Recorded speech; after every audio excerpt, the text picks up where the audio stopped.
Дуа боюнча, бата боюнча шариатка кайрылайлы. Шариаттагы мааниси эмне? Дуа деген бул шариаттагы мааниси Алла Таалага кайрылуу.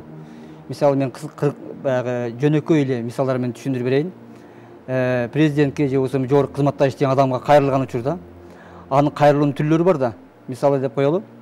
Арыз жазышы мүмкүн, куттуктоо жөнөтүшү мүмкүн, бир кечирим сурап, бир тоголок кат жөнөтүшү мүмкүн, башка. Ошо эле ислам дининде дагы кайрылуунун, дуанын түрлөрү бар.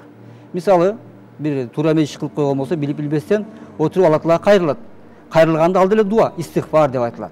Же болбосо Кудай Таала берип койгон неаматтардын аябай бир жакшы экендигин сезип туруп, ушундай таң калып рахаттанып кетип, "Эй Аллахым, ушундай берген турбайсың мага" деп туруп, ыраазычылык билдиргенде аны хамд деп коет. Алхамдулилlah. Же болбосо отуруп Кудай Таалам мага жардам бере көр деп койгон ал истиана, жардам суроо.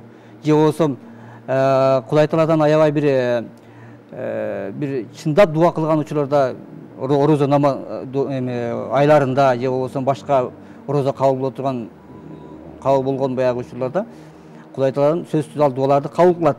Эми ал дуалардын баарысы шариатта бул ибадат болуп эсептелинет экен. Азыр ажык айтып өткөндөй ажыга барып келүү ибадат дегенде эле дуа кылуу ибадат. Бирок дуа кылуу бул аябай бир Кудай Таалага жагымдуу ибадат. Пайгамбар Мухаммед саллаллаху алейхи вассалам жашоо таржымалыга көз чаптырып карай турган болсок, анын бүт жашоосу дуа болгон, бүт жашоосу бата болгон.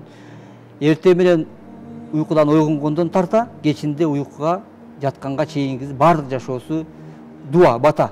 Мисалы, эртең менен турганда бата кылат, дуа кылат, анын өзүнүн дуасы бар. Андан кийин дарат алып атканда, дарат алып бүткөндөн кийин намаз окуп аткан учурда намаздын ичинде дуалар, намаздын алдында кийинки дуалар. Ажатканага кирсе да. Ажат киргенде, чыкканда, машина же болбосо бир унаага отурганда, бирөө менен сүйлөшөрдүн алдында дегеле койчу бардык жашоосу дуа болгон. Ошон үчүн пайгамбар тууралуу Айша энебизден сурашканда, пайгамбарыбыз кандай болчу эле дегенде, ал тирүү жер бетинде басып жүргөн Куран болчу дейт да.